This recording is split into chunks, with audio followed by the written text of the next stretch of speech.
Felipe lived in a small village, nestled among rolling hills. It was called Baltimore Village.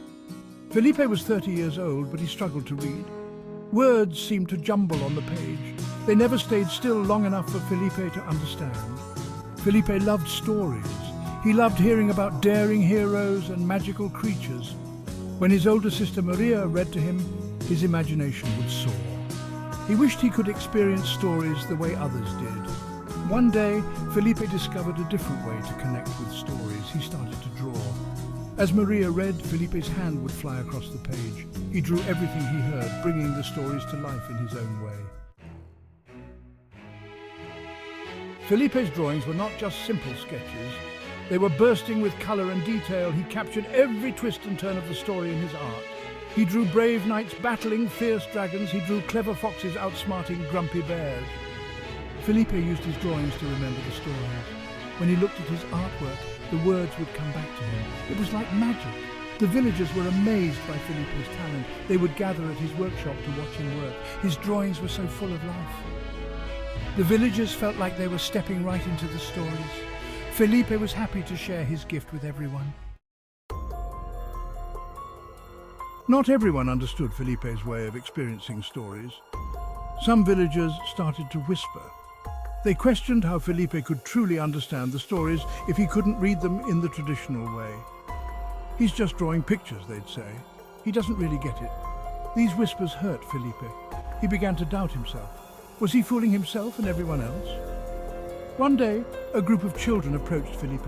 They were carrying a book of fairy tales. Felipe, they said, can you read us this story? Felipe's heart sank. He had to explain that he couldn't read the words, but he could draw the story for them. The children looked disappointed. They walked away, their heads down. Section 4. The Power of One. Felipe felt a lump in his throat. He looked down at his sketchbook. His hands trembled. Maybe the villagers were right. Maybe his drawings were just silly pictures. Suddenly, he felt a hand on his shoulder. It was his sister, Maria. Maria, don't listen to them, Felipe. Your gift is special. You bring stories to life in a way that words never could. Maria reminded Felipe that everyone learns and understands things differently. Just because his way was different didn't make it less valid. Felipe took a deep breath. Maria was right. He couldn't let the doubts of others extinguish his passion. He would continue to draw and share his love of stories in his own unique way. Section 5. Chrono Comes Alive. One afternoon, Felipe was working on a new illustration. It was for a story about a wise old wizard named Chrono. Chrono had the power to control time. Felipe poured all his energy into the drawing. He captured the twinkle in Chrono's eyes and the wisdom etched on his face. As he added the finishing touches, something magical happened. The drawing began to glow. Chrono stepped out of the page as real as day.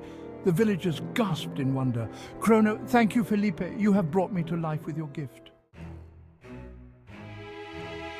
Section 6. Believe in your own magic. News of Felipe's magic spread throughout the land. People came from far and wide to see the boy who could bring stories to life. Felipe never forgot the lesson he had learned.